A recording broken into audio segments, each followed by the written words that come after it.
ఈ సమయంలో కూడా దేవుని పిల్లలైన మనమందరూ కూడా దేవుని సన్నిధిలో చేరే నామాన్ని మనం స్తుతిస్తున్నాము.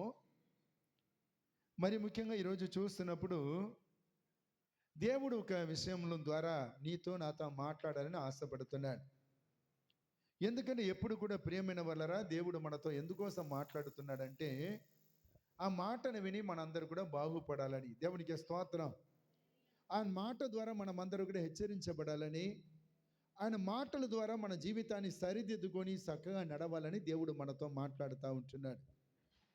ఈ సమయంలో కూడా మనం చూస్తున్నప్పుడు ప్రియమైన వాళ్ళరా, రాజుల కాలము అయిపోయిన తర్వాత రాజుల కాలం అయిపోయిన తర్వాత నెబుకద్నెజరు ఇశ్రాయేల్ ప్రజలు లేకపోతే యూదులందరిని కూడా బబులోను దేశానికి పట్టుకొని పోయిన తర్వాత అక్కడ జరిగిన కొన్ని సంఘటనలు, లేకపోతే దేవుని పిల్లలు జీవితంలో జరిగిన అనుభవాన్ని వారు చెబుతున్నప్పుడు ప్రియమైన వాళ్ళరా, పరిశుద్ధాత్మ దేవుడు ఇక్కడ మాటలు రాసి ఉంచాడు. కారణం ఏమిటంటే వారు ఎందుకోసం ఈ యొక్క ప్రలాపం అంటే విలాపము వాళ్ళు ఏడుస్తున్నారు. ఇక్కడ చూస్తే ఆ ఏడుపుగా కనబడుతుంది. మన చదివిన వాక్యము వాళ్ళు ఏడుస్తున్నారు, ఏడుపు. ఆ ఏడుపును కీర్తనగా ఇక్కడ రాసి ఉంచారు. దాంట్లో మనము మరొకసారి చదువుకుంటే, బబులోను నదుల యొద్ద కూర్చుండి ఉన్నప్పుడు మనము సియోనును జ్ఞాపకము చేసుకొని ఏడ్చుచుంటిమి అని కనబడుతుంది. ప్రియమైన వాళ్ళరా, ఇశ్రాయేలీయులు ఎక్కడ ఉన్నారంట? బబులోను దేశంలో ఉన్నారంట. బబులోను దేశంలో దగ్గర ఎక్కడ ఉన్నారంటే అక్కడ ఉన్న నదుల ఒడ్డున, ప్రియమైన వాళ్ళరా, నదుల దగ్గర ఉన్నారంట. నదుల యొద్ద వాళ్ళు కూర్చొని ఉన్నాడు. కూర్చుంటూ ఏమి చేస్తారంట? ఏడుస్తున్నారంట. ఈ సమయంలో ప్రియమైన వాళ్ళరా, మన నదుల యొద్దకు వెళ్ళేటప్పుడు, సరస్సుల యొద్దకు వెళ్ళేటప్పుడు, సముద్రం యొద్దకు వెళ్ళేటప్పుడు అందరు కూడా చాలా హ్యాపీగా ఉంటారు, అంతేనా? మనము ఆ నదుల యొద్ద ఆ చల్లటి గాలిలో, మంచి ఆహ్లాదకరమైన వాతావరణములో, లేకపోతే సముద్ర తీరమున ఆ గాలికి, ఆ ఒక ప్రియమైన వాళ్ళ ఆ బ్లూ సముద్ర నీటికి మనమందరూ కూడా చాలా సంతోషంగా హ్యాపీగా ఉంటాం, ఆనందంగా గడుపుతాం. కానీ ఇక్కడ చూస్తున్నప్పుడు వీళ్ళు ఎక్కడ ఉన్నారు? నదుల యొద్దే ఉన్నారంట, నది తీరములోనే ఉంటారంట. కానీ వీళ్ళకి ఏమీ లేదు. ఏమి లేదండి? సంతోషం లేదు, ఆనందం లేదు. ఆ నది దగ్గర కూర్చొని సంతోషించడానికి ప్రతిగా, ఆనందించడానికి ప్రతిగా వీళ్ళు ఏమి చేస్తున్నారంట? ఏడుస్తూనే ఉంటున్నారంట. వీళ్ళు ఏడుస్తున్నారంట. ప్రియమైన వాళ్ళరా, లోపల బయట ఉన్న వాళ్ళు కొంచెం లోపలికి రండమ్మా, లోపల వచ్చి కూర్చో. కింద కూర్చోగలిగితే కూర్చోండి, లేకపోతే ఆ మూలలో కూర్చోండి. కింద కూర్చోలేని వాళ్ళు కుర్చీలో కూర్చోండి, కానీ క్రమంగా కూర్చోండి. కుర్చీలు అట్టుగుట్టు పట్టు లాగబాకండి. ప్రైజ్ ది లార్డ్, హల్లెలూయా. ఇక్కడ చూస్తున్నప్పుడు ఆ బబులోను నదుల యొద్ద కూర్చొని వాళ్ళు ఏడుస్తున్నారంట.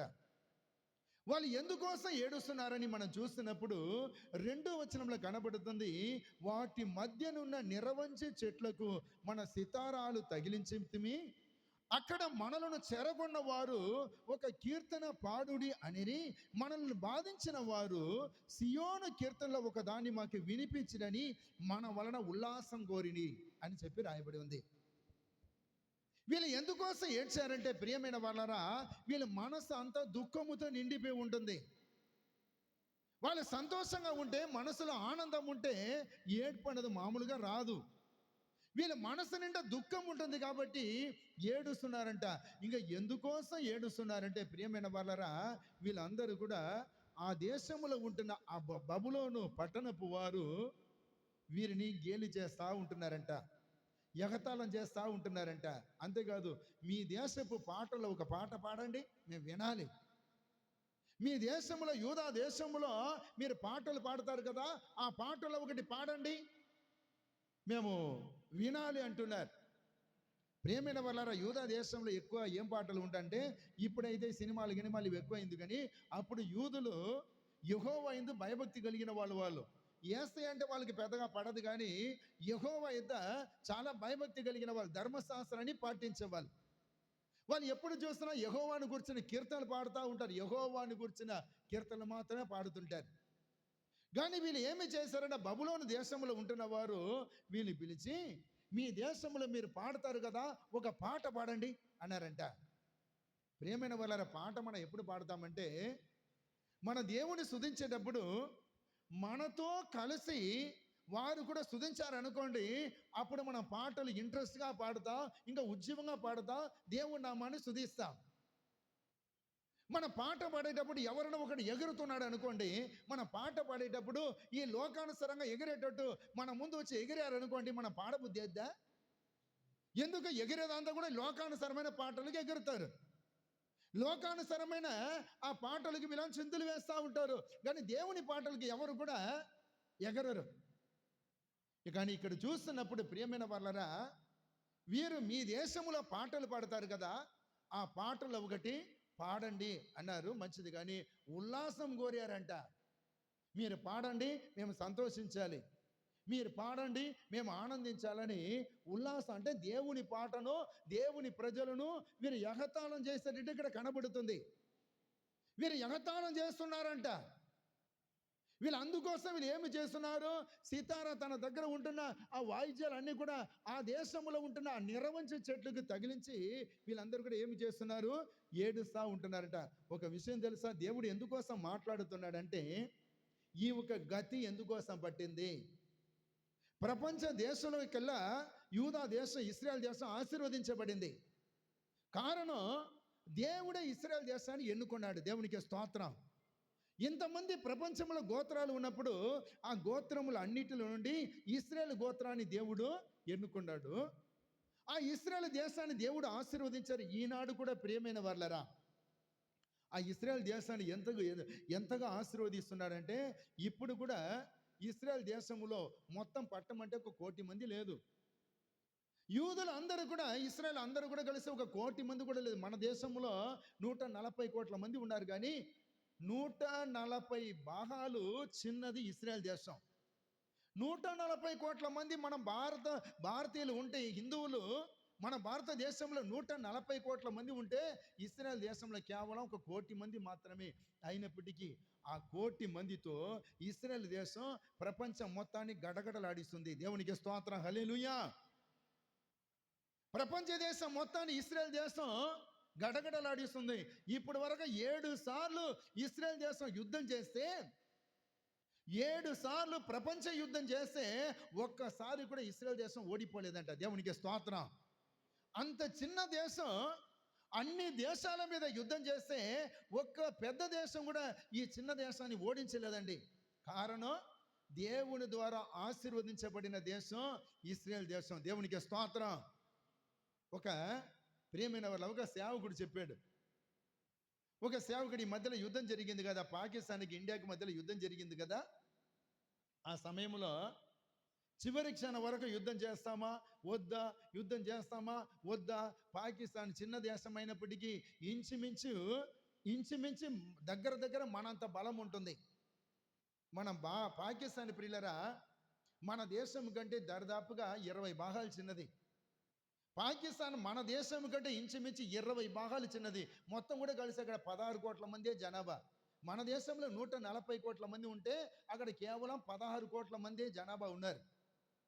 ఇంకా చెప్పాలంటే మన ఆంధ్ర రాష్ట్రం ఎంత ఉందో, ఆంధ్ర తెలంగాణ 2 కూడా కలిపితే ఎంత పెద్దది ఉంటుందో అంత పెద్దదే పాకిస్తాన్.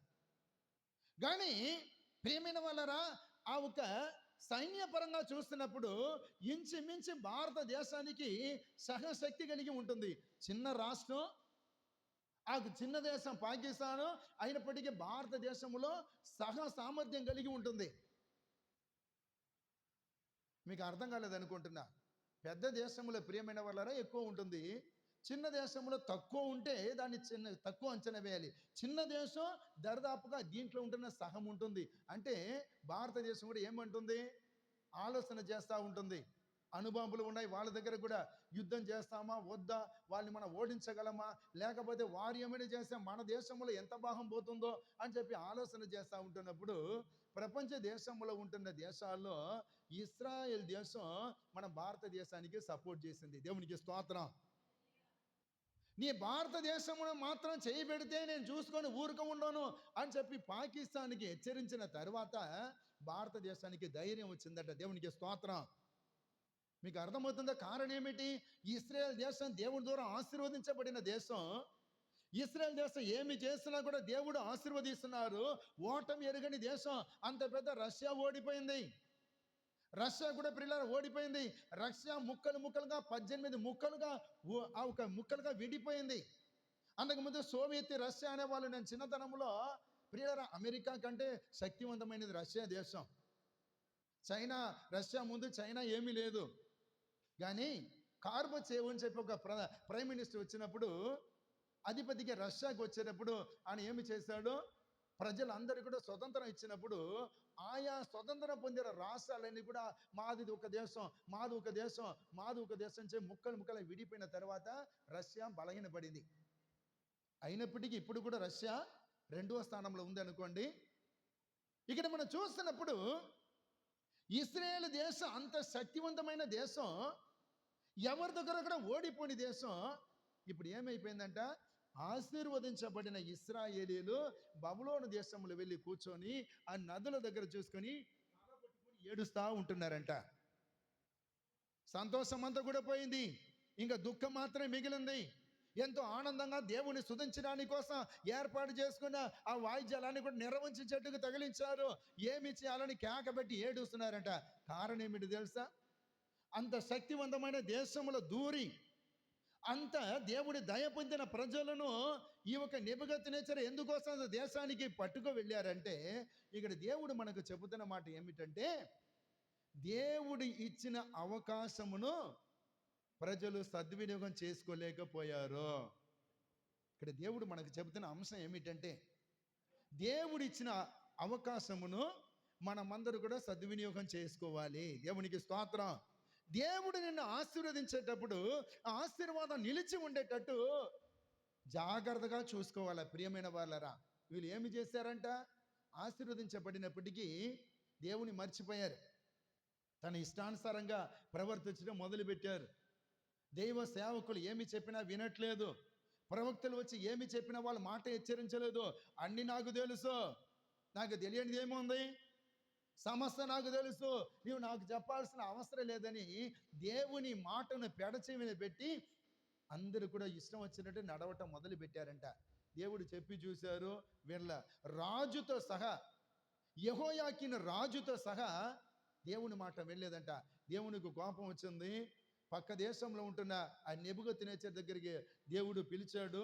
నెబుకద్నెజరు దగ్గర చెప్పాడు, నెబుకద్నెజరు, నీ అన్య దేశపు రాజు అయినప్పటికీ నీ ఒక ప్రవర్తన నాకు నచ్చింది, నేను ప్రేమిస్తున్నావు కాబట్టి ఇదిగో నా ప్రజలు నా మాట వినలేదు కాబట్టి నీ వెళ్ళి వాళ్ళ మీద యుద్ధం చేయి, అందరిని కూడా నేను అప్పగిస్తాను అన్నాడు దేవుడు. నెబుకద్నెజరు వెళ్ళాడు, యుద్ధం చేశాడు, ఇశ్రాయేలీయులు ఓడిపోయారు. అందరినీ పట్టుకొని ఎక్కడికి వచ్చాడంట? అందరినీ పట్టుకొని ప్రియమైన వాళ్ళరా బబులోను దేశానికి తీసుకొచ్చేసాడు. నెబుకద్నెజరు ఇశ్రాయేల్ ప్రజలందరినీ కూడా బబులోను దేశానికి చెరగొని తీసుకొచ్చేసారు. కారణం దేవుని మాట వినకపోవటం, దేవుడు చేసిన మేలను మర్చిపోవటం, దైవ సేవకుల మాట వినకపోవటం, ప్రవక్తల మాట వినకపోవటం. అన్నీ నాకు తెలుసు అని ప్రియమైన వాళ్ళరా గర్వపడటముతో దేవుడు ఏమి చేశాడు? నెబుకద్నెజరుకి ఇవ్వటముతో నెబుకద్నెజరు వాళ్ళందరినీ ఓడించి తన దేశానికి తీసుకువస్తే అక్కడ వాళ్ళకు తన సొంత దేశంలో ఉన్నంత స్వతంత్రం ఉంటుందండి. మన ఇంటికి వెళ్ళామనుకోండి, ఇంటి లోపలికి వెళ్ళిన వెంటనే ఏమి చేస్తాం? తలుపు తీసిన వెంటనే గబాలు ఇంటిలోనికి వెళుతాం, ఫ్యాన్ వేసుకుంటాం, లైట్ వేసుకుంటాం, గబాలు ఫ్రిడ్జ్ తీస్తాం, ఆ ఫ్రిడ్జ్ లోపల ఉంటున్న కూల్ డ్రింక్ తీసుకొని తాగుతాం. ఆకలి అయితే కిచెన్కి వెళుతాం. తల్లిదండ్రులు లేకపోయినా, అమ్మ అన్నం పెట్టకపోయినా ఏమి చేస్తాం? ఒక ప్లేట్ తీసుకుంటాం, మనమే అన్నం పెట్టుకుంటాం, మనమే తింటాం, పోయి బెడ్లో హాయిగా పడుకొని నిద్రపోతూ ఉంటాం. ఎందుకు? అది మన ఇల్లు కాబట్టి. మన ఇంట్లో అంత స్వతంత్రం ఉంటుంది. అదే పక్క ఇంట్లో పోయి మనం అలాగ ఉండగలమా? నీకు ఇష్టం వచ్చినట్టు పక్క ఇంట్లో పోయి వాళ్ళు ఫ్రిడ్జ్ తీసి ఫ్యాన్ వేసుకొని వాళ్ళు వండి పెట్టిన మొత్తం తిని బెడ్రూమ్లో పోయి పండుకోగలవా నువ్వు? ఎందుకు? అది నీ ఇల్లు కాదు కాబట్టి నీకు స్వతంత్రం ఉండదు. ఇక్కడ చూస్తుంటే ప్రియమైన వాళ్ళరా, ఇశ్రాయేలు దేశంలో దేవుడు అంత గొప్పగా ఆశీర్వదించి అన్ని హక్కులను ఇస్తే దేవుని మాట ధిక్కరించటముతో ఏమి చేశాడు? ఇప్పుడు వేరే పరాయి దేశానికి దేవుడు అమ్మి వేశాడు. ఇప్పుడు బబులోను దేశంలో వెళ్ళి అదంతా కావాలి ఇదంతా కావాలని ఎవరు ఇస్తారు? అక్కడ అంత కొట్టి వీళ్ళందరినీ పట్టుకు వచ్చిన వాళ్ళు మా దేశంలో ఉండటే మాకు కావాలంటే ఎవరు పెడతారండి? ఏమీ దొరకట్లే, ఆకలితో అల్లాడిపోతున్నారు. ఇష్టం వచ్చినట్టు నీళ్ళు దొరకట్లే, పడుకోవటానికి సరైన ఆ రూము దొరకట్లే. ఆ సమయంలో అక్కడ నదుల ఎద్ద కూర్చొని వాళ్ళు ఏమి చేస్తున్నారు? ఏడుస్తున్నారు. తన గతాన్ని గుర్తు తెచ్చుకొని ఏడుస్తున్నారు.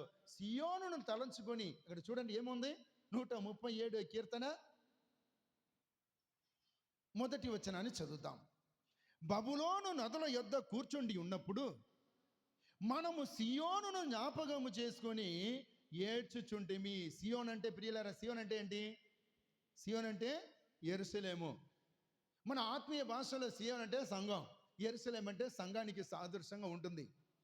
వీళ్ళ బబులోను దేశంలో నదుల యొద్ద కూర్చొని సియోనును జ్ఞాపకం చేసుకొని, యెరూషలేమును జ్ఞాపకం చేసుకున్నారట, యూదా దేశమును జ్ఞాపకం చేసుకున్నారట. ఎందుకోసం? మన దేశంలో ఉన్నప్పుడు ఎంత హ్యాపీగా ఉన్నామో, ఎంత హక్కుతో ఇష్టం వచ్చినట్టు అనుభవించామో, ఇక్కడ వచ్చి ఇంత ఇబ్బంది పడుతున్నామని చెప్పి వాళ్ళు బాధపడి ఏడుస్తూ ఉంటున్నారంట. ఈ సమయమున, మధ్యాహ్న సమయంలో దేవుడు మనకు చెప్పే పాఠం ఏమిటంటే, ప్రియమైన వాళ్ళరా, దేవుడు నిన్ను నన్ను ఎప్పుడు కూడా ఆశీర్వదించాలని ఆశపడతాడు. దేవునికి స్తోత్రం. ఆయన అన్నాడు, నన్ను నమ్ముకున్న పిల్లలను నేను తలగా చేస్తాను కానీ తోకగా చేయనన్నాడు. నన్ను నమ్ముకున్న పిల్లలు నేను పైగా చేస్తాను కానీ కిందగా చెయ్యను అన్నాడు. నన్ను నమ్ముకున్న పిల్లలు అప్పు ఇస్తారు కానీ అప్పు తీసుకోరు అన్నాడు. అర్థమవుతుందా? ఆయన నమ్ముకున్న పిల్లలను ఐశ్వర్యవంతులుగా చేయాలని దేవుడు ఆశపడుతున్నాడు కానీ దరిద్రుడుగా ఎప్పుడు కూడా ఏడుస్తూ రోగముతో అప్పు తీసుకొని నీ కుషించిపోయిన పరిస్థితుల్లో దేవుడు ఏనాటికి చేయడు. అది దేవుని ఒక మనసు కాదు. ఇవన్నీ కూడా ప్రియమైన వాళ్ళరా, దేవుని మాట వినకపోవటముతో మనమే తెచ్చుకుంటున్న తంటాలు అంతే. ఉన్నతమైన స్థానంలో కూర్చోబెడతానంటున్నప్పుడు అది నాకు వద్దు, ఇదే కావాలంటే దేవుడు ఏమి, మన జీవితం ఎలా అయిపోయిందంటే ప్రియులరా, పంది జీవితంలాగా అయిపోయింది. పేతురు పత్రిక అంటున్నాడు, కడుగబడిన పంది ఏమి చేస్తుందంట? బురదల్లో దొర్లుద్దంట. ఆ పందిని ఎంత బాగా కడిగి తీసుకుపోయి ఇంట్లో పెట్టామనుకో, అక్కడ ఉండటానికి ఆ పందికి ఇష్టం ఉండదు. దానికి కావాల్సిందంతా బురదే.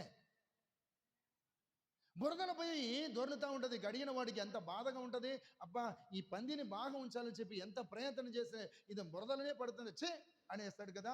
దేవుడు కూడా అంతే ప్రియులరా, నిన్ను బాగు చేయాలి, ఆశీర్వదించాలని అని ఎంత ప్రయత్నం చేస్తున్నప్పుడు ఆయన మనసు ఎరిగిన వాడుగా ప్రార్థన చేస్తూ కృతజ్ఞత కలిగిన వారుగా ఉంటూ అవకాశం దొరికినప్పుడల్లా దేవుని సన్నిధిలో గడిపితే దేవుడు నిన్ను గురించి, నీ భక్తి గురించి మెచ్చుకుంటాడు. కానీ దేవుని మాటను ఎప్పుడు మనం ధిక్కరిస్తామో, దేవుని మాట ఎప్పుడు పెడచెవిలో పెడతామో, ఆయన చేస్తున్న మేలను ఎప్పుడు నిర్లక్ష్యం చేస్తామో, మర్చిపోతామో, దేవుడు కూడా మనం అలాగే విడిచిపెడదచ్చి అంటాడు.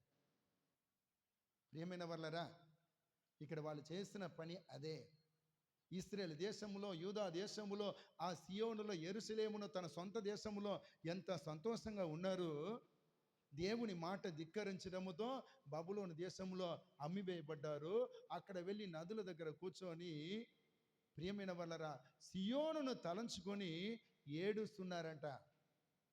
అందరికీ దేవుడు అవకాశం ఇస్తాడు. ప్రియమైన వాళ్ళరా, అందరికీ అవకాశం ఇస్తారు. అవకాశాన్ని మాత్రం మనం సద్వినియోగం చేసుకోలేకపోతే ఆ అవకాశం మరొకరికి వెళ్ళిపోతుంది. అంతే, మరొకరికి వెళ్ళిపోతుంది. తర్వాత నీ ఎంత ఏడ్చినా అవకాశం రావటం ఇంక చాలా కష్టం ప్రియులరా. గవర్నమెంట్ వారు అక్కడక్కడ రాస్తూ ఉంటారు. గవర్నమెంట్ వాళ్ళు అక్కడక్కడ గోడలో రాస్తూ ఉంటారు. వర్షం వచ్చినప్పుడు ఆ నీటి బిందువుని ఏమి చేయాలంట? మనం ఒడిసి పట్టుకోవాలంట. వర్షం పడేటప్పుడు వర్షాకాలంలో ఆ నీటిని ఆకాశం కురుస్తున్న నీటిని ఏమి చేయాలి? ఒడిసి పెట్టుకోవాలి. ఒడిసి పెట్టుకోవాలంటే ఎలాగా? ప్రియమైన వాళ్ళరా, మన గిన్నెలోనో కుండలోనో తెచ్చి ఇంట్లో పెట్టడం కాదు. ఆ నీళ్లను వ్యయం చేయకుండా, వృధా చేయకుండా ఏమి చేయాలి? ఆ భూమి పీల్చుకునేటట్టు. అందరికి కూడా ప్రియులరా, దేవుడు చెప్తున్న మాట, ప్రభుత్వం చెప్తున్న మాట, దేవుడు చెప్తున్న మాటే ప్రియమైన వాళ్ళరా. అవకాశాన్ని సద్వినియోగం చేసుకోవాలి. దేవునికి స్తోత్రం. వర్షాకాలంలో అక్కడక్కడ ఇంకుడు గుంటలు ఉంది కదా. ఎందుకోసం ఇంకుడు గుంటలు కొడతారండి? ఇంకుడు గుంటలు ఉన్నప్పుడు వర్షం నీళ్ళు అక్కడ ఉంటుంది. ఆ ఒక ఇంకుడు గుంటల ద్వారా ఆ నీళ్లు భూమిలో ఇనిగిపోద్ది. ఆ ఎండాకాలంలో భూమిలో ఉన్న నీళ్లు నీ పీల్చుకొని ఆ బోర్ ద్వారా తాగుతూ ఉంటా. అవకాశాన్ని పోతే పోనీ అని చెప్పి కొన్ని ఊరికి వెళుతూ ఉంటే చాలా బాధ అనిపిస్తుంది. ప్రియమైన వాళ్ళరా, నీళ్ళు ఎంత ఒక్క బిందె కోసం 4 కుళాయిలు పోతా ఉంటే పారుతూ ఉంటుంది. నీళ్ళు ఒక్క బిందె కోసం 4 కుళాయిలు నీళ్ళు వ్యర్థమవుతూ ఉంటుంది, వృధా అవుతూ ఉంటుంది. బాధగా ఉంటుంది. వీళ్ళకి ఎప్పుడు ఒక జ్ఞానం వస్తుంది అని చెప్పి అనిపిస్తూ ఉంటుంది. ప్రియమైన వాళ్ళరా, అంత దూరం ఎందుకు, సుందరయ్య పోయేటప్పుడు కరెక్ట్గా ఆ దారిలో వెళ్ళకుండా పెద్ద మడుగు, ఆ నీళ్లు కింద వరకు వస్తూ ఉంటుంది. ఒక్క బిందె అయినా ప్రియమైన వాళ్ళరా 4 కుళాయిలు పెట్టిన మొత్తం పోతా. ఎస్టేట్లు కూడా అంతే కదా. మనము విలువను అర్థం చేసుకోవాలి ప్రియులరా. విలువను అర్థం చేసుకోకపోతే ఒక రోజు వస్తుంది, ఆ రోజు చాలా కష్టపడతావు. ట్యాంకర్ కోసం ఎదురు చూస్తూ ఉంటావు. ఆ ట్యాంకర్ వచ్చేంత వరకు క్యూల ఎండలో నిలబడాల్సిన వస్తుంది. అందరూ నిలబడతారు. నాకు కూడా ఏమిటంటే, నేను ఎవరు కూడా మార్చలేరు. ప్రతి ఒక్కరు మనసులో ఆ ఒక ప్రియమైన వాళ్ళ అవగాహన రావాలి. అందరూ చేస్తే కదా అని చెప్పి నువ్వు చేయాలి, ఇతరులకు చెప్పాలి.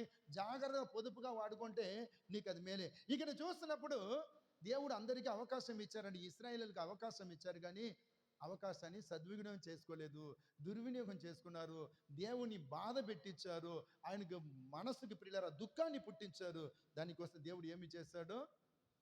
ఆ బబులోను దేశానికి అమ్మివేశారు. బైబిల్ నుంచి ఒక మాట చూద్దాం, చూడండి. లూకాసు వార్త 19 అధ్యాయం 41 వచనం. లూకాసు వార్త 19 అధ్యాయం. ఆయన పట్టణమునకు సమీపించినప్పుడు దానిని చూసి దాని విషయమై ఏడ్చి, నీవును ఈ దినమందైనను సమాధాన సంబంధమైన సంగతులను తెలుసుకొనిన ఎడల నీకెంతో మేలు, కానీ ఇప్పుడు అవి నీ కన్నులకు మరుగు చేయబడి ఉన్నవి. ప్రభువు నిన్ను దర్శించిన కాలము నీవు ఎరుగకుంటవి గనుక నీ శత్రువులు నీ చుట్టూ గట్టుకట్టి ముట్టడి వేసి అన్ని పక్కలను నిన్ను అరికట్టి నీలోనున్న నీ పిల్లలతో కూడా నిన్ను నేల కలిపి నీలో రాతి మీద రాయి నిలిచి ఉండనీయని దినములు వచ్చునని చెప్పాను. యేసు ప్రభు అంట, ప్రియమైన వాళ్ళరా, తన చివరి సమయంలో ప్రవచన నెరవేరబోతూ ఉంటుంది. ఇదిగో యెరూషలేముకు వెళుతున్నావు. యెరూషలేములో వెళ్ళిపోయిన తర్వాత మనుష్య కుమారుడు పాపుల చేతికి అప్పగించబడతారు. ఆ పాపులు మనుష్య కుమారుడు యేసుక్రీస్తు వారికి సిలువకు అప్పగిస్తారు. సిలువ మీద యేసు ప్రభు వారు మరణిస్తాడు, 3వ దినాన్ని తిరిగి లేస్తాడు. ప్రవక్త చెప్పినట్టు యేసు ప్రభు వారు ఆ ఒక యెరూషలేములోనికి వెళుతున్నాడంట చివరి దినాల్లో. యేసు ప్రభు వారు వెళుతున్నప్పుడు ఇంకా పట్టణానికి సమీపిస్తున్నాడు. యెరూషలేం లోపలికి వెళ్ళలే, కానీ యెరూషలేం దగ్గర వెళుతూ ఉంటున్నాడు. యెరూషలేం దగ్గరికి వెళ్ళినప్పుడు అక్కడ పట్టణం కనబడుతుంది. యెరూషలేం పట్టణం అక్కడ దూరంలో కనబడుతుంది. ఆ ఒక పట్టణాన్ని చూసి యేసు ప్రభు ఏమి చేస్తున్నారు? ఏడుస్తున్నాడంట. దేవునికి స్తోత్రం. ఎందుకంటే ఆయన ఏడుపు మనసు, ఇది యేసయ్య మనస్సు. ప్రియమైన వాళ్ళరా, నిజంగా ఆ పట్టణంలో ఉంటున్న పరిస్థితిని చూసి యేసు ప్రభు వారు ఏడుస్తున్నారు. ఎప్పుడు? దూరంగా ఉంటున్నప్పుడు ఈయన ఎలాగ తెలుస్తుంది? ఈయన దేవుడు కాబట్టి, దేవుని స్వభావం కలిగిన వాడు కాబట్టి, ఈ ఒక భూలోకమంతా కూడా ఆయన కనుదృష్టి కింద ఉంది కాబట్టి ఎక్కడ ఏమి ఉన్నా అన్నీ తెలిసిపోతుంది. యేసు ప్రభు వారు వెళుతున్నారు, ఆ పట్టణం కనబడుతుంది. యేసయ్య వెనక శిష్యులు ఉన్నారు, వేల మంది శిష్యులు వెంబడిస్తున్నారు. కానీ పట్టణం దగ్గరికి పోయినప్పుడు ఏడుస్తూ ఉంటున్నాడు. అక్కడ ఉన్న వాళ్ళకి అర్థం కాలే. అడుగుతున్నారు, ప్రభు ఎందుకు ఏడుస్తున్నావు?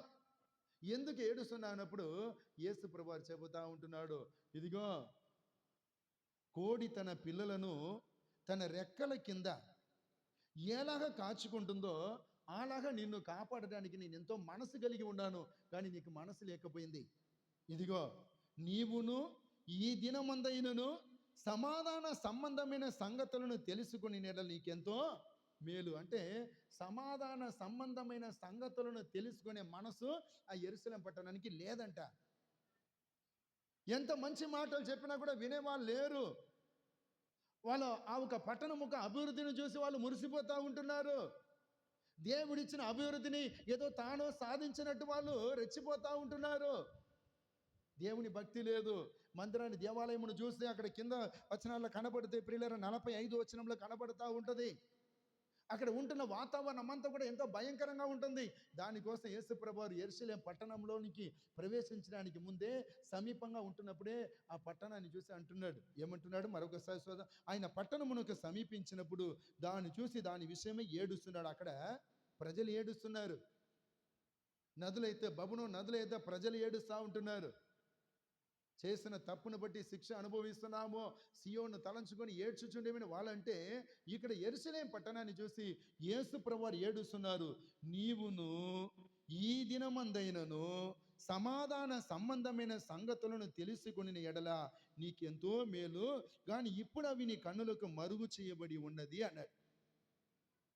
దేవుడిచ్చిన అవకాశాన్ని సద్వినియోగం చేసుకొని ఆ మాటల్లో ఉంటున్న అర్థాన్ని నీ గ్రహించి నడుచుకుంటే నీకు మేలు. కానీ ఎంతమంది పంపించినా నీ వినలేకపోయావు. ఎంతమంది ప్రవక్తలు వచ్చి నీకు మంచి మాటలు చెప్పినా ప్రవక్తల మాట వినలేకపోయావు. అవసరమైతే ప్రవక్తల మీద రాళ్ళు కొట్టి చంపావు. ఇప్పుడు అది నీ కన్నులకు మరుగు చేయబడి ఉంటుంది. ఆ అవకాశాన్ని నీ కోల్పోయావు. ఒక దినం వస్తుంది, ప్రభువు నిన్ను దర్శించే దినము నీ ఎరుగుకున్నావు కాబట్టి. ఒక దినం వస్తుంది, ఏ పట్టణమును గురించి నీ అతిశయపడుతున్నావో, ఏ ఒక స్థితిగతుల గురించి నీ అతిశయపడుతున్నావో, నాకంటే గొప్పవాడు ఎవరని ఆ ఒక ఆర్థిక పరిపుష్టిని బట్టి నీ అతిశయపడుతున్నావో అవన్నీ కూడా పోతాయి. ఎందుకు? నన్ను ఎరగలేదు కాబట్టి, నా మాటకు విలువ ఇవ్వలేదు కాబట్టి. అవన్నీ కూడా పోతే ఎలాగపోతుంది? శత్రు దేశపు వాడు వస్తాడు. ఏ ఒక దేశం గురించి, ఏ ఒక పట్టణం గురించి, ఏ ఒక ఇంటిని గురించి, ఏ ఒక జీవితం అతిశయపడుతున్నావో నీ పట్టణం చుట్టూ ముట్టడి వేస్తాడంట. పట్టణం చుట్టూ ఒక పట్టణం ఉందండి. ఆ పట్టణంలో సమృద్ధి ఉండాలంటే రహదారులు బాగా ఉండాలి, రోడ్డు బాగా ఉండాలి. ఆ ఒక రోడ్డు ద్వారా బయట పట్టణంలో నుంచి లోపలికి వస్తువులు వస్తుండాలి, పోతుండాలి. అప్పుడే ఆ పట్టణం బాగుంటుంది. ఒక చిన్న ఉదాహరణ చెప్తాను. మన మార్కాపురం చూడటానికి బాగా ఉందండి, అందంగా ఉంటుంది. మనకు కావలసిన అన్నీ కూడా దొరుకుతాయి. తినడానికి బియ్యం దొరుకుతుంది, వండుకోవటానికి కూరగాయలు దొరుకుతుంది. ఇంకా మనకు కావలసిన అన్ని వస్తువులు మార్కాపురంలో మనకు దొరుకుతుంది. కారణం, మన అన్నీ కూడా మార్కాపురంలోనే పండుతుందా? ఇక్కడ రాయి తప్ప ఏం పండదు ఈ మార్కాపురంలో. ఇప్పుడు రాయి తప్ప ఏం పండనప్పుడు ఎక్కడ నుంచి వస్తుంది? మార్కాపురం పట్టణం నుంచి కాదు, బయట పండిన ఆ పంటలన్నీ కూడా మార్కాపురం లోనికి వస్తుంది. వ్యవసాయాలు లేకపోతే రైతులు తీసుకొచ్చి అమ్ముతారు. అప్పుడు మనం కొనుక్కొని మనకు అవసరతలు తీర్చుకుంటాం. అదే సమయంలో మార్కాపురం పట్టణంలోనికి ఎవరు కూడా వెళ్ళటానికి వీలు లేదని ఆ రోడ్డు మొత్తం క్లోజ్ చేస్తారు అనుకోండి. రోడ్డు మొత్తం క్లోజ్ చేస్తే మన పరిస్థితి ఏమిటి? మీకు అర్థమవుతుందా? బయట పండిన పంట మనం పట్టణంలోనికి వస్తుంది కాబట్టి మనం అందరూ కూడా సమృద్ధిగా కొనుక్కుంటున్నాం, తింటున్నాం. అదే సమయంలో బయట పంట ఏమి కూడా లోపలికి రాకూడదు, ఈ మార్కాపురం లోనికి ఎవరు కూడా పోకూడదని చెప్పి అక్కడ మొత్తం ఆంక్ష విధించారనుకోండి. మన పరిస్థితి ఏమిటి? ఒక రోజు ఓకే, మార్కాపురం ఇంతకు ముందు స్టాక్ ఉంది కాబట్టి 1 రోజులు, 2 రోజులు, 10 రోజులు ఉన్నది మొత్తం తింటా. ఈ 10 రోజుల్లో ఉన్నది మొత్తం ఖాళీ అయిపోద్ది. తర్వాత పరిస్థితి ఏమిటి? ఎండిపోవటం మొదలవుతుంది. ఎందుకు? అవతల నుంచి ఇవతల ఏమి రావట్లేదు కాబట్టి. ఇక్కడ దేవుడు యేసయ్య కూడా అదే చెబుతా ఉంటున్నారు. ఏ ఒక పట్టణం గురించి నీ అతిశయపడుతున్నావో, ఏ ఒక జీవితం గురించి నాకు తిరుగులేదని అతిశయపడుతున్నావో, ఆ జీవితం అంతా కూడా ఒకరోజు పోతుంది. ఎందుకు? ప్రభువు వచ్చే దినము, నిన్ను దర్శించే దినం ఎరుగకున్నావు కాబట్టి, నీ గర్వపడి దేవుని మాట వినలేదు కాబట్టి ఇవన్నీ కూడా ఒకరోజు పోతే. కారణం, నిన్ను చుట్టూ శత్రువులు ముట్టడి వేయబోతున్నారు. ఈ పట్టణంలోనికి ఏది కూడా రాకుండా అక్కడికక్కడ ఆపబోతున్నారు అంతే. నాకు ఏమీ తిరుగులేదని దేని గురించి అతిశయపడుతున్నావో అవన్నీ కూడా పట్టణంలోనికి రాకుండా అక్కడక్కడే ఆగిపోయే దినములు వస్తుంది. వాళ్ళు బురుజు కడతారా, గోడ కట్టేస్తారంట, ఆ ఒక రోడ్డు చుట్టూ గోడ కట్టేస్తారంట, ఏది కూడా రాకుండా. అప్పుడు ఏమైపోతుంది? ఏమి రాకపోతే అంతే పరిస్థితి. అంతేకాదు, ఆ ఒక మందిరములో రాతి మీద రాయి లేకుండా ఆ రాళ్ళు కూడా పగలగొట్టబడద్దంట, ఆ మందిరం కూడా పగలగొట్టబడద్దంట. యేసు ప్రభువు చెప్తున్నారు. కారణం ప్రియమైన వాళ్ళరా, దేవుని మీద భయభక్తి లేకుండా నీ బలం మీద, నీ బలగం మీద, నీ యొక్క ధనం మీద, నీ యొక్క ఉద్యోగం మీద, నీ అధికారం మీద ఆధారపడి బతుకుతున్నావు కాబట్టి దేవుని మీద కాకుండా దేవుడు ఏమి చేస్తాడు? నేనే ఇచ్చాను, నాకు ప్రయోజనం లేనప్పుడు నేను ఎందుకోసం వాళ్ళ దగ్గర ఉంచాలని చెప్పి దేవుడు తీసుకుంటాడు. కాబట్టి ప్రియమైన వాళ్ళరా, ఈ సమయంలో బాగా సంతోషంగా మనం ఉంటున్నాం, ఆనందంగా గడుపుతున్నాం, ఏమి కొరత లేకుండా బతుకుతున్నాం. ఇవన్నీ కూడా నిలిచి ఉండాలని ఏమి చేయాలి? దేవుని స్తుతించాలి. దేవునికి స్తోత్రం. దేవునిలో నమ్మకం కలిగి ఉండాలి. వీటిని ఇచ్చిన దేవుని మర్చిపోకూడదు. ఈరోజు ఎంతమంది మర్చిపోతున్నారండి? ఎంతమంది మర్చిపోతున్నారు తెలుసా? ఈరోజు ఆదివారం తెలియదా జనాలకు? తెలుసు, కానీ రాలే. ఎక్కడికి వెళ్ళినా ఫంక్షను, ఎక్కడికి వెళ్ళినా పెళ్ళి, ఎక్కడికి వెళ్ళాలంటే పని, అర్జెంట్ పని. దేవుని స్తుతించడానికంటే అర్జెంట్ పని ఏమి ఉంటుందండి? దేవుడు 3 పూట్ల అన్నం పెట్టి ఆహారం ఇచ్చి ఇంతగా నిన్ను పోషిస్తే దేవుని కంటే గొప్ప పని ఏముంటుంది? ప్రియమైన వాళ్ళరా, దేవ సేవకుడు అని చెప్తున్న మాట వినండి. ఎందుకంటే సంఘం మీద నాకు భారం ఉంటుంది కాబట్టి, మీ అందరిని కూడా క్రీస్తు ద్వారా, స్వార్థ ద్వారా కన్నాను కాబట్టి మీకు చెప్తున్నాను. మీలో కూడా కొన్ని లోపాలు ఉంటుంది. సమయానికి రండి. ఆదివారం దేవుడు అన్నాడు, ఆదివారం అది నా దినం. ఈరోజు ప్రియమైన వాళ్ళని మేము 9:30కి మందిరానికి వచ్చాం. ప్రార్థన 10 గంటలకు, బల్లారాధన దినం 10 గంటలకు, మేము 9:30కి వచ్చాం. 9:30కి మేము వచ్చాం.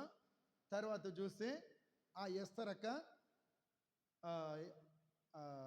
బుజ్జమ్మ ఇద్దరు కూడా వచ్చారు. మాట్లాడుతున్నాం. 9:10కి అంకుల్ గారు వచ్చారు. ప్రార్థన ఎప్పుడు? 10 గంటలకు. అర్థం చేసుకోండి, 10 గంటలకు ప్రార్థన. మేము 9:30కి వచ్చాం. 5 నిమిషాల తర్వాత బుజ్జమ్మ, ఎస్తరక్క వాళ్ళు వచ్చారు. 9:10కి అంకుల్ గారు కూడా వచ్చేసాడు. 10 గంటలకు ఇంకా ఇద్దరు వచ్చారు. మిగతా వాళ్ళందరినీ కూడా నేను ప్రార్థన చేసి చూస్తుంటే, ప్రియమైన వాళ్ళరా, 10:15 మీకోసం ప్రత్యేకంగా బండి పంపించిన ఆ బండి కూడా ఎన్ని గంటలకు వచ్చింది? 10:15కి వచ్చింది. నిర్లక్ష్యం అంటే దేవుడు ఇంత వసతి చేసి ఇచ్చినా కూడా మీకు నిర్లక్ష్యం. దేవుని సన్నిధిలో సరి అయిన సమయానికి గడవాలా, సరి అయిన సమయానికి చేరాలనే ఒక తపన అనేది తగ్గిపోయింది మన సంఘస్థుల. ప్రియమైన వాళ్ళరా, ఇంకొక అతను 10:35.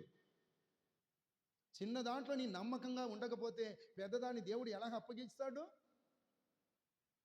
అర్థమవుతుంది నా బాధ? ప్రియమైన వాళ్ళరా, 7 దినాలు దేవుడు నీ చేతులు పెట్టాడు. ఏదైనా చేసుకోపో, కష్టపడి సంపాదించుకో, తిను, సుఖంగా ఉండు, నీ భార్య పిల్లలతో సంతోషంగా ఉండని 6 దినాలు నీకు అప్పగిస్తే 7వ దినాలు నా దినం, నా సన్నిధిలో ఉండాలంటే అది కూడా అంత ద్రోహం చేస్తావా దేవునికి? దేవుడు చూసుకుని ఊరుకుంటాడా? ఒక దినం వస్తుంది, ప్రభు నిన్ను దర్శించే దినమును నీ అర్థం చేసుకోవట్లేదు. ఆ దినం ఎంత మొత్తుకున్నా కూడా దేవుడు నీకు మేలు చేయడు. గుర్తుంచుకోండి. చిన్న వాటిలో నమ్మకంగా లేకపోతే వచ్చే వారం 9:30కు రాజేష్ అయినా ఎవరైనా, చిన్న వాటిలో నమ్మకంగా లేకపోతే పెద్దదాన్ని దేవుడు అప్పగించాడు. గుర్తుంచుకోండి. అర్థమవుతుందా? రాజేష్ 10:35కి వచ్చాడు. ప్రియమైన వాళ్ళారా, మనం అందరూ కూడా పెద్ద ప్రెసిడెంట్లు ఏమి కాదుగా. ఒకరోజు పిల్లలు ఇద్దరే కదా, ఇద్దరేనా?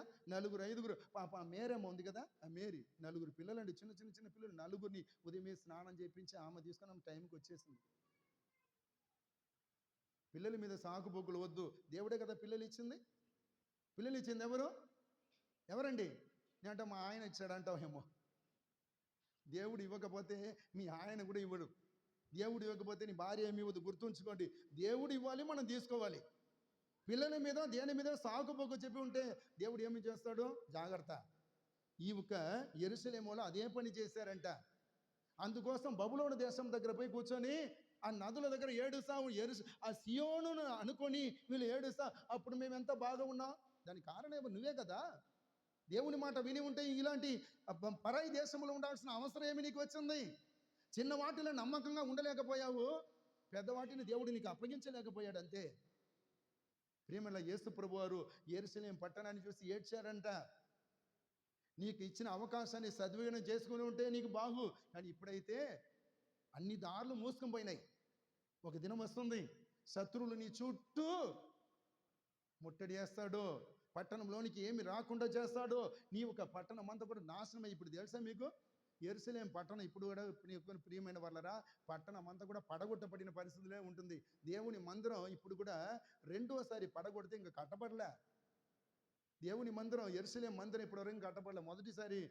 మొట్టమొదటి సొలొమోను కట్టాడు. సొలొమోను కట్టిన మందిరాన్ని నెబుకద్నెజరు పడేశాడు. తర్వాత ప్రియమైన వాళ్ళరా, బబులోను దేశంలో 70 సంవత్సరాలు ఉన్న తర్వాత దర్యావేషు కాలంలో వచ్చి మరల కట్టారు. 46 సంవత్సరాలు కష్టపడి రెండోసారి మందిరాన్ని కడితే రోమియోలు వచ్చి దాన్ని పడగొట్టేశారు. రెండోసారి కూడా మందిరం పడిపోయింది. మూడోసారి కట్టడానికి ఇంకేమో దేవుని చేత లేదు, అలాగనే ఉంటుంది. ఈసారి ఆ మందిరం కట్టబడ్డ తర్వాత ప్రభువైన యేసుక్రీస్తు వస్తారంట. దేవునికి స్తోత్రం. అది బైబిల్ చెప్పే చరిత్ర. ఏదైనప్పటికీ మన జీవితం బాగుండాలంటే దేవుడిచ్చే అవకాశాన్ని సద్వినియోగం చేసుకోవాలి. దేవునికి స్తోత్రం. ఎవరు దుర్వినియోగం చేస్తారో, తన ఒక స్వార్థం కోసం దేవుని సమయమును మింగివేస్తారో వారందరికీ శ్రమ మాత్రం తప్పదు. నీ ఎంత ఏడ్చినా తర్వాత దీన్ని పొందటం నీకు కష్టం. ఇంకా అర్థం కావాలంటే ఇంకొక మాట చెప్తానండి. హెబ్రీయులకు రాసిన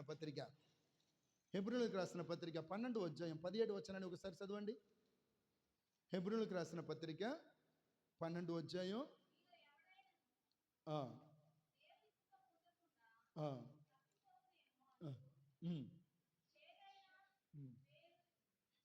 ఏ చదువుతున్నామా 16 చదువమ్మా. 12:16.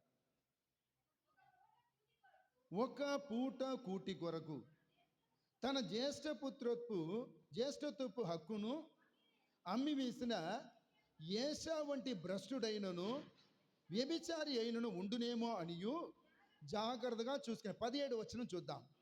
ఏశావు ఆ తరువాత ఆశీర్వాదం పొందగోరి కన్నీళ్లు విడుచుచు దాని కోసము శ్రద్ధతో వెదకినను మారు మనసు పొంద అవకాశము దొరకక విసర్జింపబడనని మీరు ఎరుగుదురు. చాలండి.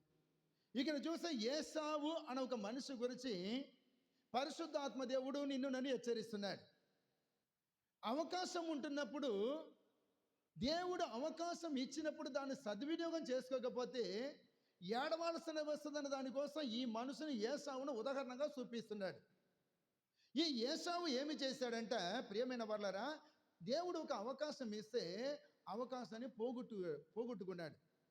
పోగొట్టుకున్న తర్వాత అవకాశం కోసం మరల ఏడిస్తే ప్రియులరా, మరలా ఆయనకు అవకాశం దొరకలేదంట. ఇది ఎక్కడ మనకు కనబడుతుందంటే, ఏశావు యాకోబు ఇద్దరు అన్నతమ్ములు కదా, వారి చరిత్రలో ఆదికాండంలో మనకు కనబడుతూ ఉంటుంది. ఈయన ఏమి చేస్తున్నాడు, ఒకరోజు వేటాడుట ఎందు నేర్పరి అంటే ఏశావు. ఇస్సాకు ఇద్దరు కుమారులు కదా, ఒకడు ఏశావు, ఇంకొకటి యాకోబు. ఏశావు అయితే వేటాడుటలో నేర్పరి, వేటాడేవాడంట. యాకోబు అయితే సాధువై గృహంలో తన తల్లి దగ్గర ఉంటాడంట. ఈయన వేటాడడానికి వెళ్ళాడు. ఒకరోజు ఎక్కడ వేటాడని తిరిగినా ఆయనకి ఏమి కూడా దొరకలేదంట. మంచి ఎండ సమయం, ఆకలి దప్పులు ఎక్కువ అవుతూ ఉంటుంది. తిరిగి వస్తే ఇంట్లో వచ్చి చూస్తే వాళ్ళ అమ్మ ఏమి కూడా వండి పెట్టలే ఆ రోజు, రిబ్కా. ఏం చేయాలా తిందామని చెప్పి చూస్తే ఏమి కూడా లేదు. ఆ సమయంలో ఇంట్లో ఉంటున్న ఈ ఒక యాకోబు కలగూర వంటకం చేస్తూ ఉంటున్నాడు. అంటే మట్టికాయ కూర వండుతున్నాడంట. చిక్కుడుకాయ కూర వండుతున్నాడంట. చిక్కుడుకాయ కూర వండుతుంటే ఈయన ఆకలితో ఉంటున్నాడు కదా, ఈయన అక్కడ తిరిగి చూసాడు, ఏమీ లేదు. వస్తే ఈ తమ్ముడు చిక్కుడుకాయ కూర వండుతున్నాడు. ఆకలితో ఉంటున్నవాడు తమ్ముడు దగ్గర వచ్చి అడిగాడు, తమ్ముడా నాకు వండుతున్నావే, ఆ ఒక ఎర్రగా ఉంటుంది, దాంట్లో కొంచెం నాకు పెట్టమంటే ఈయన ఏమంటున్నాడు, యాకోబు ముందే తెలివి గలవాడు కదా, ఈయన అంటున్నాడు, నేను ఇస్తా, కానీ నీ మాత్రం నాకు ఒక మాట చెప్పాలి అంటున్నాడు. ఏం చెప్పాలరా, ఏమీ లేదు, నాన్నగారు వృద్ధాప్యలో ఉన్నారు, నాన్నగారు చనిపోయిన తర్వాత జ్యేష్ఠపుత్రత్వం నీకే కదా వచ్చేది, ఇంట్లో పెద్దవాడు కాబట్టి నీకే వస్తుంది కదా హక్కులన్నీ. ఇప్పుడు నేను అన్న నీకు పెడతాను, ఆకలి తీరుస్తా, కానీ నీ మాత్రం నాకు ఒక సంతకం, ఒక అగ్రిమెంట్ రాయాలి. ఏమిటి, ఇక మీదట జ్యేష్ఠత్వంతో నాకు ఎలాంటి సంబంధం లేదు, మా నాన్నగారు చనిపోయినా కూడా ఇవన్నీ కూడా నాకు వద్దు, నా తమ్ముడికి ఇచ్చేయండి అని చెప్పి ఏమి చేయాలి, ఒక అగ్రిమెంట్ రాసి దాంట్లో సంతకం పెట్టాలి అన్నాడు. సరే ఈయనేమన్నాడు, ఆ ఒక జ్యేష్ఠత్వం నాకెందుకు, ఆ హక్కులన్నీ కూడా నాకెందుకు, ఆ ఆశీర్వాదం నాకెందుకు, ఇప్పుడు నాకు కడుపు నిండితే చాలు, ఈ ఒక అన్నం ఆకలితో నేను అల్లాడిపోతున్నాను, అన్నం తినకపోతే చచ్చిపోతాను, నాకు ఒక ముద్ద పెట్టరా, అవసరమైతే నీకు అగ్రిమెంట్లో రాసి ముందు రాసి అన్నాడు. వెంటనే అగ్రిమెంట్లో రాశాడు, ఇక మీదట ఈ జ్యేష్ఠత్వంతో నాకు సంబంధం లేదు, మా నాన్నగారు చనిపోయినా నాకు వద్దు, నా చిన్నవాడు నా తమ్ముడైన యాకోబుకే చెందునని చెప్పి సంతకం పెట్టేశాడు కదా, తీసుకున్నాడు, ఆయన కడుపు నిండా అన్నం పెట్టాడు, తిన్నాడు, అన్నాడు, వెళ్ళిపోయాడు అంతే. ఆ జ్యేష్ఠత్వంలో ఉంటున్న హక్కును గురించి ఆయన ఏమాత్రం ఆలోచన చేయాల ఆ టైంలో. ఎందుకు, ఇప్పుడు నాకు కడుపు నిండితే చాలు, నా ఆకలి తీరితే చాలు, అది ఎప్పుడో రాబోయేమో, నాన్న చచ్చిపోయిన తర్వాత కదా అది వచ్చేది, దానితో నాకేం పని, ఇప్పుడు నా ఆకలి తీరితే చాలు. ఈరోజు జనాలందరూ కూడా అలాగనే ఉంటున్నారండి. ఎవరినో ఒక మనిషి దగ్గరికి వెళ్ళేటప్పుడు పెద్దవాళ్ళు చెప్తా ఉంటారు, అడిగేటప్పుడు ఉంటున్న మనసు ఇచ్చేటప్పుడు ఉండదంట. నీకు అవసరమైనప్పుడు వచ్చి అడుగుతారు చూడండి, అప్పుడు అలాంటి మనసు అది ఇచ్చేటప్పుడు ఉండదంట. పోయిన వారం కూడా ఒక వాక్యాన్ని మనం చూసుకుందాం. అప్పు ఇవ్వని వాడు క్రైస్తవుడు కాదు, అప్పు ఇవ్వని వాడు విశ్వాసి కాదు, తీసుకున్న అప్పును తీర్చని వాడు కూడా విశ్వాసి కాదు. అప్పు ఇచ్చుకోవాలి, అప్పు పుచ్చుకోవాలి, కానీ దాన్ని క్రమంగా మనం చేయాలని చెప్పి పోయిన వారం మనం చూసాం.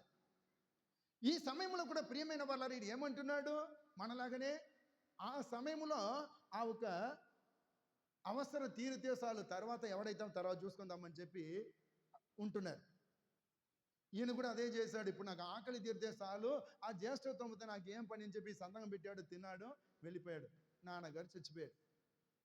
ఇస్సాకారు చచ్చిపోయిన తర్వాత పెత్తనం చేయడానికి వస్తున్నాడు. ఎవరు, పెద్ద కుమారుడు ఏశావు. నేనే కదా పెద్ద, ఇంటికి పెద్ద, ఈ ఆస్తి పాస్తి అన్ని కూడా నాకే చెందాలి, నేనే అన్ని కూడా సరి చేయాలని వస్తుంటే ఏడ ఉంది నీకు హక్కు, ఏడ ఉంది?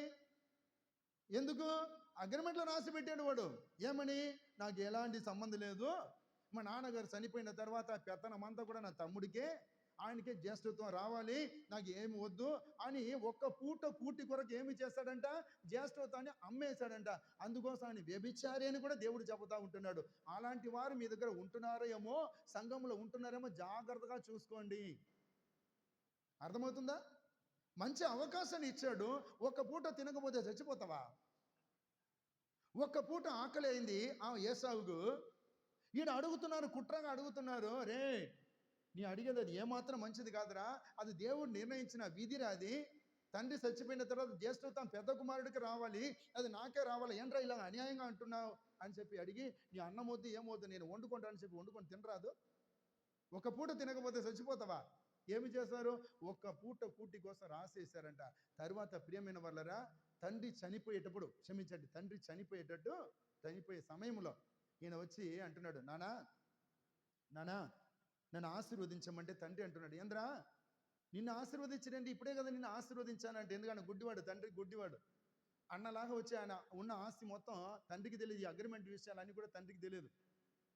కానీ నేనేమంటే తన అన్నలాగానే వచ్చి ఆయన దగ్గర ఉన్నది మొత్తం దొంగతనంగా తీసేసాడు. ఇప్పుడు వచ్చి అడుగుతుంటే, లేదరా ఒక్కసారే దీవిస్తాను, ఒక్కసారే దీవించడానికి దేవుడు నాకు అధికారం ఇచ్చాడు, నీ తమ్ముడిని నేను దీవించాను, ఇక మీదట నా ఆస్తి అంతా కూడా తమ్ముడికే, నీకు ఏమీ లేదు, నానా నన్ను కూడా దీవించు, నాకు కూడా ఇవ్వమంటే నాకు కదా ఇవ్వడానికి ఏమీ లేదనేసాడు. మీకు అర్థమవుతుందా? ప్రియమైన వాళ్ళరా, నిర్లక్ష్యం, మన ఒక ఆశీర్వాదం నిలిచి ఉండాలంటే, మరి ఇంకా ఆశీర్వదించబడాలంటే ఆ ఒక నిర్లక్ష్యం ఏమాత్రం పనికి రాదు. దేవునికి స్తోత్రం. నిర్లక్ష్యాన్ని తొలగించాలి, దేవుడు మెచ్చుకునేటట్టు మనం బతకాలి. నేను ఏమి చేస్తే దేవుడు సంతోషపడతాడు అని చెప్పి ఆ ఒక క్షణం కోసం ప్రియమైన వాళ్ళరా వేచి ఉండాలి. ఇంకా చెప్పాలంటే దేవుని కోసం, దేవుడిని ఆకలితో నిన్ను చంపడు, దేవుని కోసం అవసరమైతే నీ జీవితం అంతా కూడా సమర్పించవచ్చు. దేవునికి స్తోత్రం. ప్రియమైన వాళ్ళ ఒక విషయం తెలుసా, నేను చెప్తున్నా, ఈరోజు నేను నిలబడి వాక్యం చెప్తున్నాను కానీ కళ్ళంతా మంట పుడుతూ ఉంటుంది. నిలబడి వాక్యం చెప్తున్నా, కళ్ళంతా మంట. ఈ నెల అంతా కూడా మీరు చెబితే నమ్మకపోండి, నెల ఏంటి, ఈ ఒక జనవరి నుంచే ఈ నెలలో ఒక రోజు నేను ఖాళీ లేదు. ఇటు చూస్తే పగలు, ఇటు చూస్తే నైటు, పగలు ఉదయం వెళితే ఇంటికి వచ్చే లోపల ప్రియమైన వాళ్ళరా 3-4, ఆ ఒక 4 నుండి 6 గంటల వరకు ఒక కునుకేస్తాం పండుకుంటామని చెప్పి పండుకోకపోతే ఫోన్ మీద అన్న బాగలేదు, అన్న వాళ్ళకి బాగలేదు, వీళ్ళకి జ్వరలేదు అని చెప్పి కొంతమంది ఇంకా వాళ్ళ ఫ్యామిలీ సమస్యలు అన్నీ కూడా చెప్పుకొని అసలు సమయం లేకుండా పొద్దా తర్వాత 6 గంటలకు మళ్ళీ పరిగెత్తాల. ఇంటికి వచ్చే చేరే లోపల 1, 2 మొన్న రాత్రి ప్రియుల ద్వారాలో వెళ్ళాం.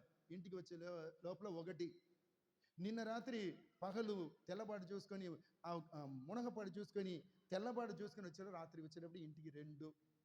ఏం పండుకుంటా ఉదయం లేసిమి అన్ని కూడా చేసేమి. ప్రియమైన వాళ్ళారా, దేవుని కోసం అయినప్పటికీ దేవుడు మనల్ని దీవిస్తాడు, ఆయనకి ఏదైనా చేయాలని చెప్పి మనసులో ఒక తపన. దేవునికి స్తోత్రం. ఇంత దూరం నిలిచి ఉంటున్నామంటే దేవుడు చేసిన మేలు కదా. నీవు నేను నశించిపోకుండా కడుపు నిండా అన్నం తింటూ సంతోషంగా ఉంటున్నామంటే అది దేవుడు చేసిన మేలు కదా. ఈరోజు దేవుని కంటే మన శరీర ఆశల కోసం మన ప్రయత్నం చేస్తూ ఉంటున్నా. అవసరమైతే ఆదివారాన్ని పక్కన పెట్టేసి దేవుని పక్కన పెట్టేసి మనం బొబ్బం గడపడానికి కోసం ప్రయత్నం చేస్తూ ఉంటున్నా. దేవుడు అంటున్నాడు, జాగ్రత్త, నేను ఆశీర్వదించాను కాబట్టి నీ ఆశీర్వాదముతో ఉంటున్నా. నేను మాత్రం ఆశీర్వాదాన్ని తీసేస్తే బబులోను నదుల దగ్గర కూర్చొని ఏడుస్తావు. వాళ్ళగా సియోను తలంచుకొని వాళ్ళు ఏడ్చారంట. మా దేశంలో ఉన్నప్పుడు ఎంతో బాగుగా ఉన్నాం, మనం కడుపు నిండా తిన్నా, ఇక్కడ చూడు ఆకలితో అల్లాడిపోతున్నామని చెప్పి బబులోను నదుల దగ్గర కూర్చొని వాళ్ళు ఏడ్చారంట. అలాంటి పరిస్థితి నాకు రాకుండా ఉండాలంటే దేవుడు చేసిన మేలను మర్చిపోకూడదు. దేవునికి స్తోత్రం. ఎల్లప్పుడూ కూడా దేవుడు చేసిన మేళ్లను తలంచుకుని వెళ్ళాలి. చివరిగా ఒక మాట, ఇప్పుడే చాలా టైం అయింది, చివరిగా ఒక మాట. కొరింథీయులకు రాసిన 2వ పత్రిక 6వ అధ్యాయం 2వ వచనం, ఒక వచనాన్ని చదివి ముగించుకుందామండి.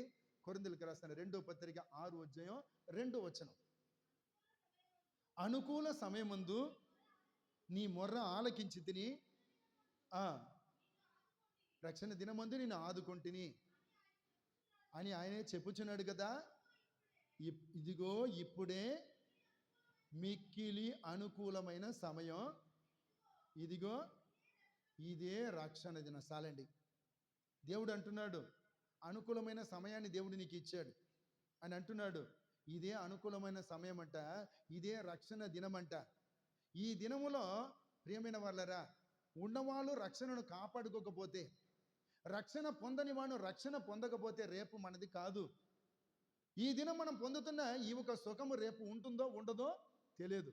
ఈరోజు బతుకుతున్న మనము రేపు బతుకుతామో బతుకమో తెలియదు. అందుకోసం దేవుడు అంటున్నాడు, ఇదే అనుకూలమైన సమయం, నేడే రక్షణ దినం. నేడు అనే సమయం ఉండగానే నీవు రక్షణ పొందాలి, ప్రభు ఎద్దకు చేరాలి అని బైబిల్ చెబుతూ ఉంటుంది. ప్రియమైన వాళ్ళరా, ప్రభువైన యేసుక్రీస్తు వారు నీకు క్షేమాన్ని ఇవ్వటానికి కోసం ఈ లోకంలో వచ్చాడు. ప్రభువైన యేసుక్రీస్తు వారు నిన్ను రక్షించి నా రాజ్యంలో ఉంచుకోవటానికి కోసం ఇక్కడికి వచ్చారండి. తండ్రి అయిన దేవుడు నీ నశించిపోకుండా ఉండాలని తన ప్రియ కుమారుడు ఏకైక కుమారు యేసుక్రీస్తు వారు నీ కోసం అర్పించేశాడు. కారణం ఈ నరకానికి వెళ్ళటం ఆయనకి ఇష్టం లేక. కాబట్టి ఈ యొక్క మధ్యాహ్న సమయంలో దేవుని వాక్యాన్ని వింటున్న మనము దేవుని యందు భయభక్తి కలిగిన వారుగా ఆయనకి ఇష్టమైన బతుకుతామండి. ఆ ఒక ఆశీర్వాదాన్ని పోగొట్టుకోవద్దు. నిర్లక్ష్యం చేస్తే బబులోను దేశములో తన ఒక హక్కులన్నీ కూడా కోల్పోయి, తన ఒక స్వతంత్రాన్ని కోల్పోయి నదుల ఎద్దు ఎలాగ కూర్చొని ఏడుస్తున్నారో అలాగ నీవు కూడా నిందల పాలవుతావు, అవమాన పాలవుతావు. అప్పుడు ఎంత ఏడ్చినా కూడా నీకు అవకాశం రాదు. కాబట్టి మధ్యాహ్న సమయంలో దేవుని పిల్లలైన మనమందరూ కూడా దేవుని ఒక ఆశీర్వాదం మనల్ని నిలిచి ఉండలాగన, మనకిచ్చిన జీవితంలో సంతోష సమాధానంతో గడుపులాగన దేవునిలో ముందుకు సాగిపోతాం. తల ఉంచండి, చిన్న మాట ప్రార్థన చేసుకుందాం. ప్రభువా, దేవానికి వందనాలు. ప్రభువా తండ్రి, నీ నామాన్ని స్తుతిస్తున్నాము, స్తోత్రిస్తున్నామయ్యా. ఈ యొక్క మధ్యాహ్న సమయంలో కొద్ది నిమిషాలు మీరే మాతో మాట్లాడారు. 137వ కీర్తనల యాత్ర కీర్తనల నుంచి ఒక విషయాన్ని గురించి మీరు మాట్లాడారు. తండ్రి స్తోత్రం. ఇశ్రాయేలు దేశములో ప్రభువా తండ్రి, యెరూషలేములో సియోను పట్టణములో సంతోషంగా ఉల్లాసంగా గడిపిన వాళ్ళు బబులోను దేశంలో ఉంటున్న నదుల యొద్ద ప్రభువా తండ్రి కూర్చొని ప్రభువా ఏడుస్తున్నారంట. సియోను పట్టణమును అనుకొని ప్రభువా తండ్రి వాళ్ళు ఏడుస్తున్నారంట. కారణం, దేవుడిచ్చిన జీవితము, ఇది దేవుడిచ్చిన పట్టణం, దేవుడిచ్చిన దేశం. దీంట్లో మనం దీర్ఘాయుషమంతుడిగా ఉండాలంటే, దేవునిలో నమ్మకంగా ఉండాలన్న ఆ ఒక సూత్రాన్ని వాళ్ళు మర్చిపోవటమే దానికి కారణమైంది. ఈ సమయంలో కూడా మీ పిల్లలని మేమందరూ కూడా ప్రభువా తండ్రి స్తోత్రం, మీరు మాకిచ్చిన ఈ ప్రాంతంలో క్షేమంగా ఉంటున్నాం. మేము కూడా ఆ క్షేమంలో నిలిచి ఉండాలంటే ఇశ్రాయేలీయులు చేసినట్టు నీకు నమ్మక ద్రోహం చేయకూడదు నైనా. నీ మాటను పెడచెవిన పెట్టకూడదు. మీకు ఇవ్వవలసిన సమయాన్ని మీకు స్వార్థంగా వాడుకోకూడదు. నీకు ఇవ్వవలసిన సమయాన్ని సరి అయిన సమయాన్ని ఇవ్వాలి. 6 దినాలు పని చేసుకో, 7వ దినం అది నాది అన్నారు ప్రభా. స్తోత్రం. సరి అయిన సమయం ఆదివారం నీది కాబట్టి మొదటి స్థానం నీకు ఇచ్చి నేను గణపరిచి ఏ పని అయినా చేసుకోవటానికి కృప చూపించండి. ఒకవేళ మా శరీరానుసారంగా తినుము, త్రాగుము, సుఖించుము, సంతోషించమని గర్వపడితే, అహంకారపడితే, అతిశయపడితే, బబులోన్లో వాళ్ళు పాట పాడుతున్నారే, ప్రలాప పాట, అలాంటి ఒకనైనా తండ్రి జీవితం నీకు కూడా తప్పదని ఈ దిన వాక్యం ద్వారా హెచ్చరించారు. కాబట్టి మీరు ఇచ్చిన ప్రభు ఈ అల్ప జీవితమును సంతోషంగా గడపటానికి, నీలో ముందుకు సాగిపోవటానికి నీ కాపుదల భద్రత ఉంచమని నీ పిల్లలైన వాళ్ళందరూ కూడా వాక్యం ద్వారా హెచ్చరించి ఉంటారని ప్రభా సేవకుడిగా నమ్ముతున్నాను. ఒకవేళ అర్థం కాకపోతే మీరే పరిశుద్ధ ఆత్మ నీరు గట్టి ఫలింపచేయండి. రాబోయే దినాల్లో సరి అయిన సమయంలో నీ సన్నిధికి ప్రభువా తండ్రి మోకరించి కన్నీళ్లు గార్చే పిల్లలుగా చేయమని నీకే వందనాలు, స్తోత్రాలు తెలియచేస్తూ యేసు నామములో అడుగుచున్నాం పరమ తండ్రి. Amen. Praise the lord. Hallelujah.